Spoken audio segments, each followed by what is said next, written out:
आज का जो श्लोक है वो समझने के लिए हमें दो बातें समझनी होगी।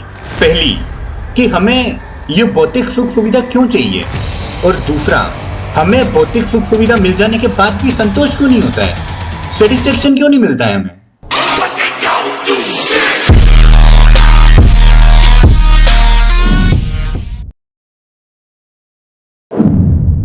यं हि न व्यथयन्त्येते पुरुषं पुरुषर्षभ समदुःखसुखं धीरं सोऽमृतत्वाय कल्पते। हे पुरुषों में श्रेष्ठ अर्जुन, जो मनुष्य सुख तथा दुख में विचलित नहीं होता और इन दोनों परिस्थिति में स्थिर रहता है, वह वास्तव में मुक्ति का पात्र है। जैसा कि हमने पिछले श्लोक में देखा कि इंद्रियों से मिलने वाला सुख और दुख टेम्परेरी बेस पे होता है, इट्स नॉट फॉर ऑलवेज। तो आज का जो श्लोक है वो समझने के लिए हमें दो बातें समझनी होगी। पहली कि हमें ये भौतिक सुख सुविधा क्यों चाहिए, और दूसरा हमें भौतिक सुख सुविधा मिल जाने के बाद भी संतोष क्यों नहीं होता है, सेटिस्फेक्शन क्यों नहीं मिलता है हमें। तो सबसे पहले बात करते हैं पहले क्वेश्चन की कि हमें भौतिक सुख क्यों चाहिए। एक्चुअली हम सभी भगवान का अंश मात्र हैं। जैसे कि जब एक मां किसी बच्चे को पैदा करती है तो वो जो बच्चा है वो मां से अलग नहीं है, वो मां का ही दूसरा अंश है, वो मां का ही दूसरा रूप है। उसी तरह से हम सबको भगवान ने बनाया है, तो हम भगवान से अलग नहीं हैं, हम भगवान का ही अंश हैं। तो अब भगवान के पास अनंत सुखों का सागर है और हम भगवान का अंश हैं। तो जिस प्रकार एक बच्चा अपनी मां से आकर्षित होता है क्योंकि वो उसी का अंश है, उसी तरह से हम भगवान के अंश हैं। तो भगवान के पास जितना भी ऐश्वर्य है, जितना भी सुख है, जितनी भी सुविधा है, उसी प्रकार हमें भी उसी प्रकार के सुख की लालसा होती है। तो अब बात करते हैं दूसरे प्रश्न की कि हमारे पास जो भी भौतिक सुख सुविधा होती है उससे हम सेटिस्फाई क्यों नहीं होते हैं।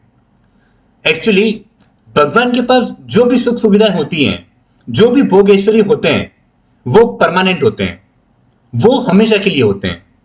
उसी तरह से हमारे पास जो भी भौतिक सुख सुविधाएं हैं वो एक टेम्परेरी बेस पे हो सकता है, वो हमें कुछ समय के लिए सुख सुविधा प्रदान कर सकता है, पर नॉट फॉर ऑलवेज।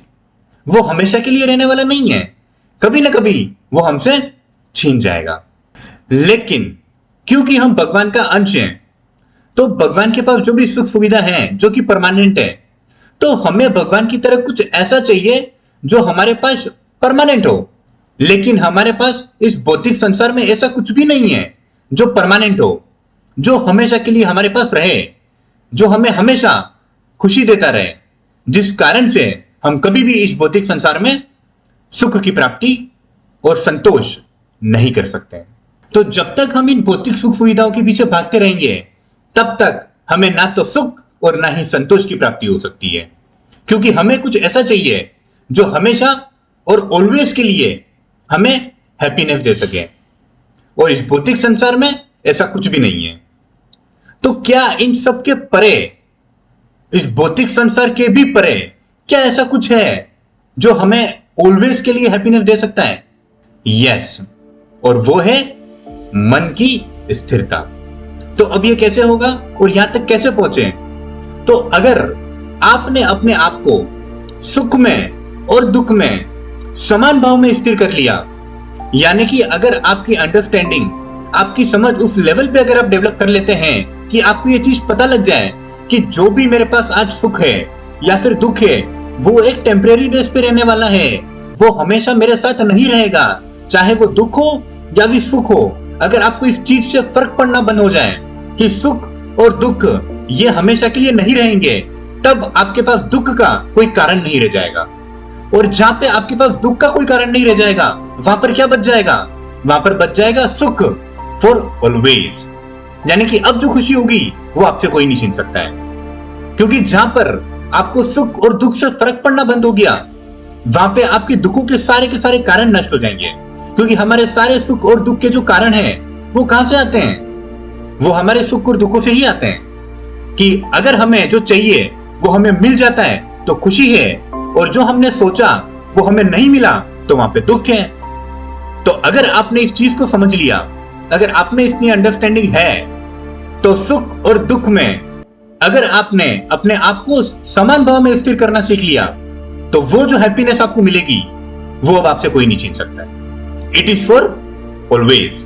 भगवान कहते हैं, हे अर्जुन, अपने आप को सुख और दुख में समान भाव में स्थिर करो, क्योंकि अगर तुमने अपने आप को सुख और दुख में समान भाव में स्थिर करना सीख लिया तो तुम्हारे दुखों का, तुम्हारे शोक का कोई कारण नहीं रह जाएगा। और अगर तुम्हारे शोक का कोई कारण नहीं रह जाएगा तो तुम इस भौतिक जगत के परे मुक्ति को प्राप्त करोगे।